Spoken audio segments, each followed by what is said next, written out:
Comment expliqueriez-vous certaines mutations qui se révèlent être fortement associées à certains cancers, comme BRCA1 et 2? Eh bien, BRCA1 est généralement une mutation germinale. Il faut aussi comprendre qu'il existe des facteurs de risque secondaires. Nous n'avons trouvé aucun cancer qui soit à 100% pénétrant pour provoquer un cancer. Le plus élevé, je pense, c'est la mutation P53 du syndrome de Li-Fraumeni. Cela s'appelle le syndrome de Li-Fraumeni et ils ont une mutation du gène P53 qui est impliquée dans la synthèse de la cytochrome C oxydase, laquelle contrôle la fonction des mitochondries. Mais environ 10% des personnes porteuses de cette mutation ne développent pas de cancer. Donc, pour qu'il s'agisse d'une cause principale, il doit toujours y avoir la mutation dans le phénotype, elle doit toujours être présente 100% du temps, comme c'est le cas par exemple pour la maladie de Huntington. Lorsque ce gène est présent, les personnes auront toujours la maladie de Huntington. Le fait que nous ayons une pénétrance incomplète dans toutes les grandes mutations germinales, les types de mutations syndromiques dans le cancer, signifie que toutes ces mutations germinales sont en fait des facteurs de risque secondaires. Chacune d'entre elles que nous avons étudiées a un certain impact sur la structure et la fonction des mitochondries, comme par exemple sur la phosphorylation oxydative, même la mutation BRCA1, la mutation du rétinoblastome. Toutes ces mutations que nous avons identifiées affectent d'une manière ou d'une autre les mitochondries, provoquant des espèces réactives de l'oxygène, des dommages à la phosphorylation oxydative et une croissance cellulaire déréglée. Il est donc clair que toutes ces mutations germinales sont des facteurs de risque secondaires. La cause principale, la cause première du cancer, c'est l'interférence ou l'inefficacité due à une perturbation chronique de la phosphorylation oxydative associée à une augmentation de la phosphorylation au niveau du substrat ou ce que nous appelons la fermentation. N'est-il pas vrai que, dans certains cas, les dommages à l'ADN mitochondrial entraînent un dysfonctionnement mitochondrial chronique? Et alors, à ce stade, comment pouvez-vous être certain que les mutations génétiques n'en sont pas la cause? Eh bien, oui, il peut y avoir certaines mutations de l'ADN mitochondrial sont associées au cancer. D'autres ne le sont pas. Il y a donc eu un grand article publié par quelques chercheurs où ils ont montré que seules certaines mutations de l'ADN mitochondrial perturbent la phosphorylation oxydative, ce qui conduit à une fermentation secondaire. Certaines mutations ne le font pas. Si vous retirez complètement l'ADN, comme dans une cellule RHO0, vous n'obtenez pas de croissance cellulaire déréglée.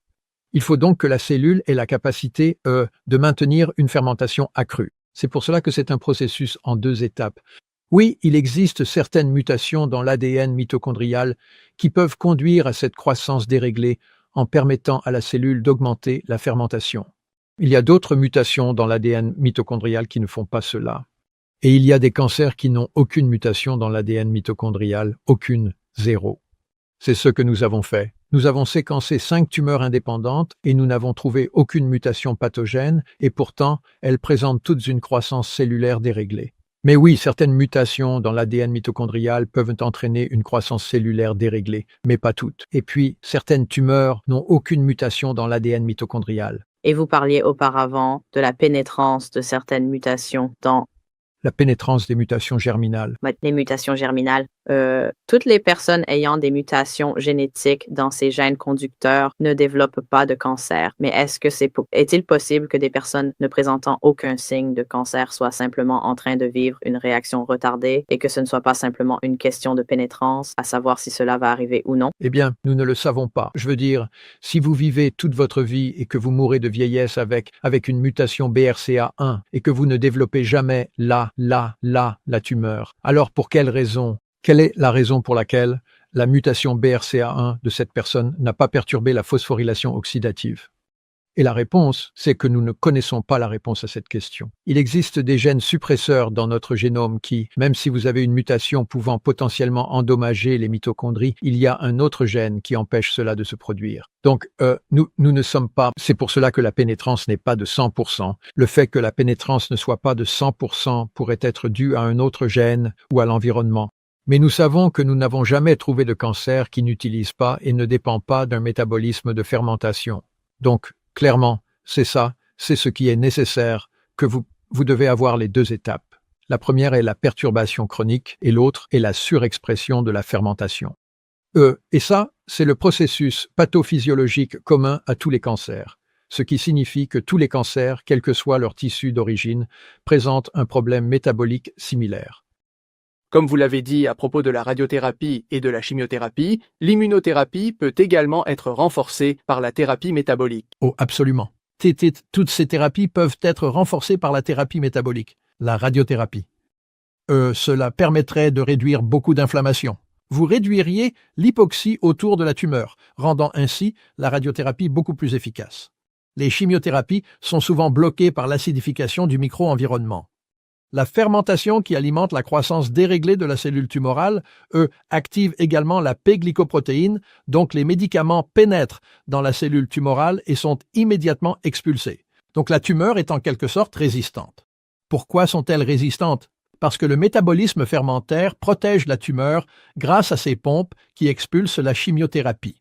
Donc, si nous privons ces pompes de leur énergie, ces cellules tumorales deviennent alors vulnérables à de très faibles doses de chimiothérapie. Donc, encore une fois, les immunothérapies deviennent plus thérapeutiques, plus précises.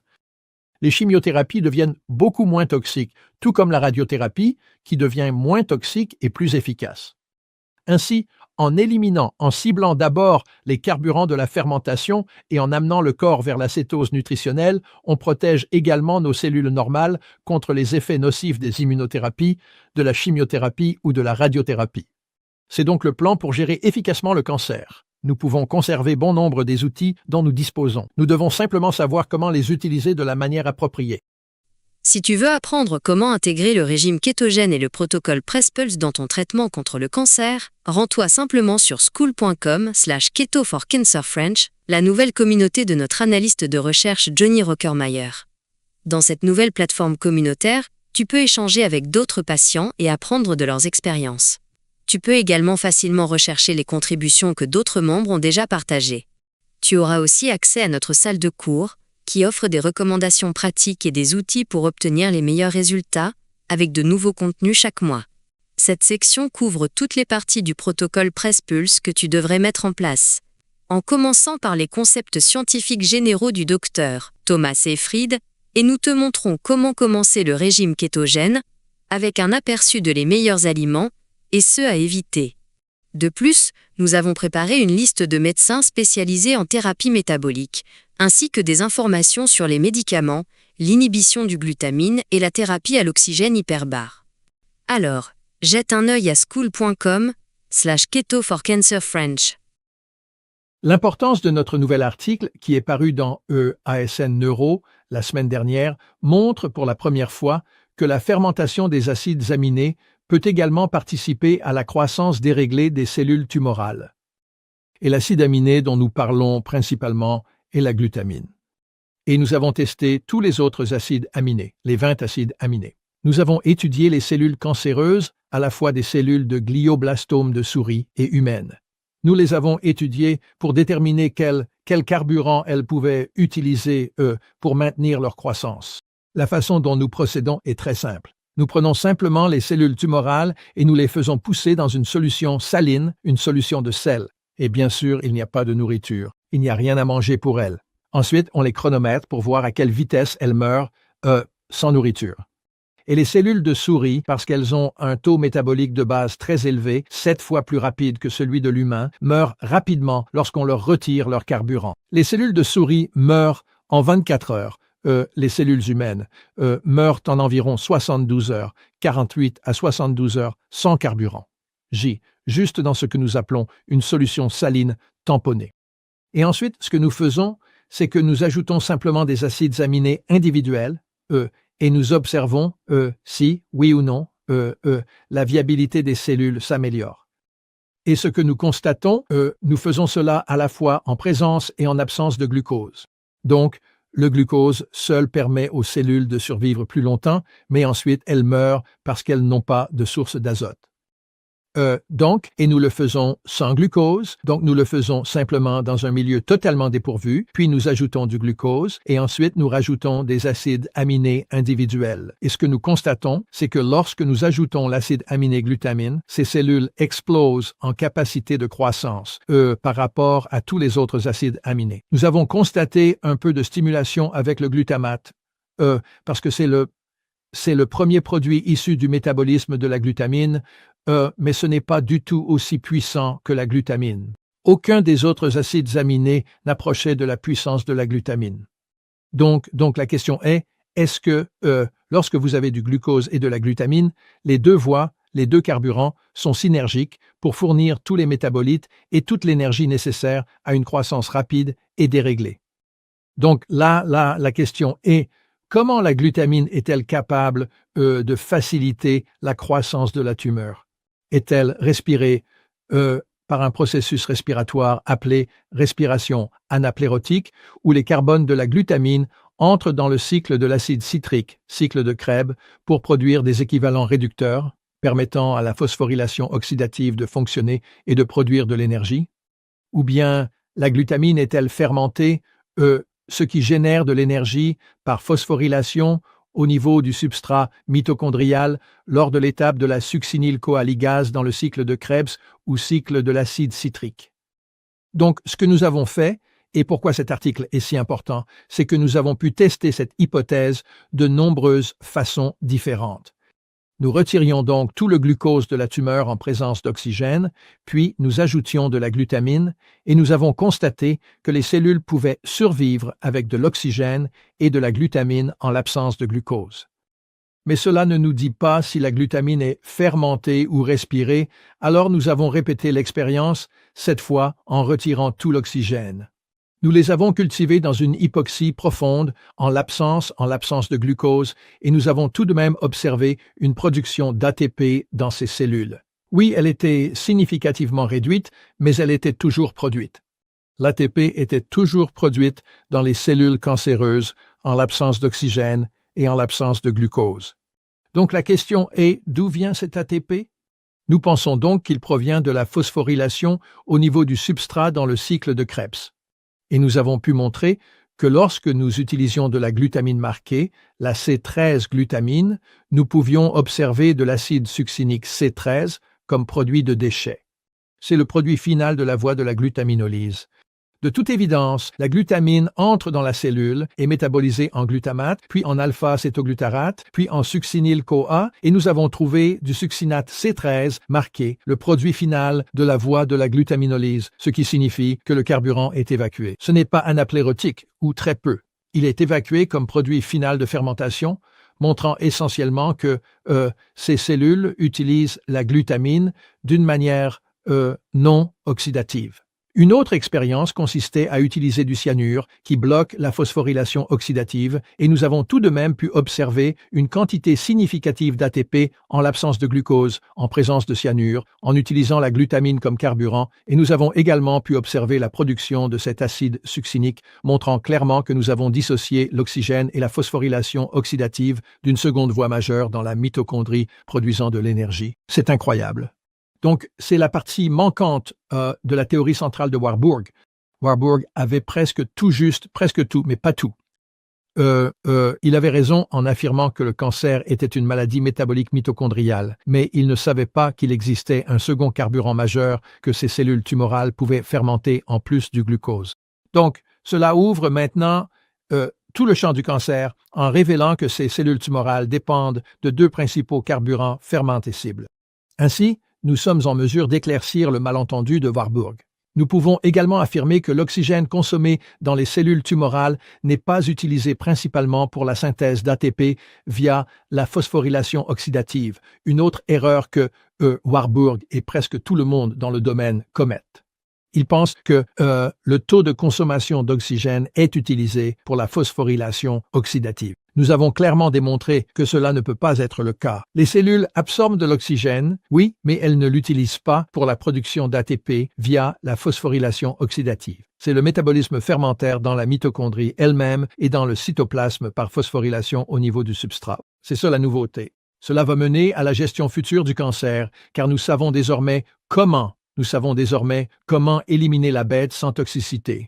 Il s'agissait d'expériences in vitro réalisées parce que nous avons besoin pour déceler les mécanismes de survie des cellules in vivo, nous les amenons dans la boîte de culture. Maintenant, certains diront « Oh, mais tout ça, c'est dans la culture. Vous n'en savez rien. » Quand nous faisons pousser ces cellules de glioblastome chez la souris et que nous ciblons simultanément le glucose et la glutamine à l'aide de médicaments et d'un régime alimentaire, nous obtenons un effet très puissant qui bloque les voies du glucose et de la glutamine. Extrêmement puissant avec un niveau de toxicité minime, voire nul. C'est la raison pour laquelle le mécanisme est démontré in vitro et le résultat in vivo est clair. Selon les mécanismes, l'hypothèse, le cancer est une maladie métabolique mitochondriale alimentée par un métabolisme de fermentation. La fermentation se produit dans les mitochondries et elle se produit dans le cytoplasme. Donc, si nous savons cela, alors nous concevons une expérience in vivo et montrons que si je cible le glucose et la glutamine tout en faisant passer le corps à la cétose nutritionnelle, j'obtiens une réduction massive de la tumeur sans toxicité, réduisant l'inflammation et l'acidification, réduisant toutes les différentes caractéristiques que vous voyez et tuant les cellules tumorales. Élimination massive de ces cellules tumorales. Donc, clairement, c'est ce qui va se passer. Ce n'est que le début. Nous allons perfectionner ce système afin de pouvoir l'utiliser dans toutes les études cliniques sur le cancer devraient cibler le glucose et la glutamine pendant que le patient est en cétose nutritionnelle, car la science nous dit que c'est ce que nous devrions faire. Les cellules cancéreuses nous disent c'est ce que nous devons faire. Les cellules cancéreuses elles-mêmes nous envoient un signal et disent « je fermente ». Voici la preuve que je fermente. C'est ce qui maintient mon énergie et mes capacités de croissance. Et nous regardons cela et disons « d'accord, eh bien, si je t'enlève ton énergie, tu devrais mourir ». Et c'est exactement ce qui se passe. Ce n'est pas compliqué. Comment saviez-vous, avant cela, que la glutamine était fermentée? Je ne savais pas, nous non plus. Nous savions que la glutamine était un carburant puissant pour le cancer, mais pas si elle était fermentée ou non. J'ai proposé cela dans mon livre à l'origine. J'ai dit que je pense que la glutamine est utilisée. C'était une spéculation. J'ai spéculé pour la première fois que je pense que la glutamine est un carburant fermentescible. Basé sur les découvertes de Okochka. Il y a des années, Okochka a réalisé une expérience très intéressante. Il a pris des animaux et les a fait plonger, des animaux qui plongent normalement sous l'eau comme les phoques et les marsouins et ce genre d'animaux, et il les a mis sous l'eau pendant un certain temps, puis il a examiné les métabolites dans leur circulation sanguine. Et la première chose qu'il a observée, c'est une augmentation massive de l'acide lactique et de l'acide succinique. Et il a supposé que l'acide succinique était présent à cause d'une sorte de fermentation d'acide aminé, mais il n'a jamais su quel était l'acide aminé ou ce qui se passait exactement. Il ne savait pas comment cela était fermenté. Alors, j'ai examiné son travail et j'ai dit « Je pense que cela est fermenté dans les mitochondries », ce qui était plutôt novateur à l'époque. Et j'ai dit, eh bien, je suppose que c'est ce que c'était. Ensuite, j'ai travaillé avec mon bon ami Christos Giannopoulos de l'université Emi Semmelweis à Budapest, qui est le leader mondial dans le domaine de la phosphorylation au niveau du substrat mitochondrial. Je lui ai soumis mon idée, il l'a examinée et il a dit, oui, peut-être. La façon dont je l'ai présenté dans mon livre n'était pas exacte, mais le concept pourrait être très viable. Alors, nous avons entamé un plan de 7 ans pour étudier la phosphorylation au niveau du substrat mitochondrial dans différentes conditions, et cet article est l'aboutissement de toutes les recherches que nous avons menées, prouvant que la phosphorylation au niveau du substrat mitochondrial est une source majeure d'ATP et d'énergie qui alimente la croissance déréglée de ces tumeurs cérébrales. C'est pourquoi, lorsque vous passez maintenant à l'in vivo, vous pouvez gérer le cancer en supprimant les 2 carburants fermentescibles. Et nous prévoyons de faire, si nous pouvons obtenir des financements, nous prévoyons d'étudier tous les principaux cancers. Cancer du poumon, cancer du côlon, cancer de la vessie, cancer du sein, car ils présentent tous de l'acide lactique et de l'acide succinique comme produits de déchets. Tous ces cancers nous disent la même chose. Nous sommes en train de fermenter. Vous voulez nous éliminer? Il faut nous priver des carburants fermentescibles. Les cellules cancéreuses nous le disent, depuis des décennies, depuis l'époque de Warburg, mais personne. Cela n'a pas été entendu, parce que tout le monde pense que c'est causé par des mutations génétiques. Les mutations sont des conséquences de tout ce processus. Elles ne sont pas la cause, elles sont la conséquence. Si on veut stopper la croissance, prévenir l'acidification, assainir le micro-environnement, supprimer les 2 carburants fermentescibles, car elles ne peuvent brûler les acides gras ni les corps cétoniques. Oh, elles peuvent changer leur flexie. Elles ne sont pas flexibles. Nous avons déjà démontré qu'elles ne sont pas flexibles. Elles sont limitées à un métabolisme de fermentation. Toutes ces histoires comme quoi elles brûlent des acides gras, elles ne le peuvent pas. J'ai l'article qui prouve qu'elles ne peuvent pas. Personne n'a montré que des cellules cancéreuses pouvaient croître sans glucose ni glutamine, avec un autre carburant que le glucose et la glutamine. Voilà où on en est. Ce n'est qu'une question de temps. Je ne sais pas combien de temps il faudra au domaine pour comprendre ce que je dis. Mais une fois qu'ils auront compris, les taux de mortalité du cancer vont chuter de façon très significative. Donc votre hypothèse selon laquelle la glutamine serait l'autre carburant fermentescible des cellules cancéreuses s'est avérée correcte. Mais qu'avez-vous appris au cours de ces 7 années? Qu'avez-vous tiré de ces 7 années? Eh bien, vous savez, il faut concevoir des expériences qui apportent des réponses claires, pour soutenir ou non votre hypothèse. Donc l'hypothèse, c'est que ces cellules... Oui, tout le monde sait que la glutamine, beaucoup de gens parlent de dépendance à la glutamine. Les cellules cancéreuses sont dépendantes à la glutamine. Mais si vous lisez les articles, ils disent que la glutamine est respirée dans une mitochondrie fonctionnelle en utilisant la phosphorylation oxydative. C'est faux. Ce n'est pas exact. Nous ne l'excluons pas complètement, mais ce n'est pas, à elle seule, nécessaire ou suffisant pour entraîner la croissance déréglée. C'est le métabolisme fermentaire qui est le principal moteur de ce problème. Oui, on peut obtenir un peu d'énergie grâce à la phosphorylation oxydative, mais la majeure partie de l'oxygène qui entre dans la cellule cancéreuse n'est pas utilisée pour la synthèse d'ATP. Il est utilisé pour d'autres choses. Donc, le moteur de tout ce processus, c'est la fermentation de la glutamine et le mécanisme de fermentation du glucose qui rejette de l'acide lactique et de l'acide succinique, acidifiant ainsi le micro-environnement. Les cellules cancéreuses nous indiquent exactement ce qui ne va pas chez elles et elles nous montrent précisément comment les gérer.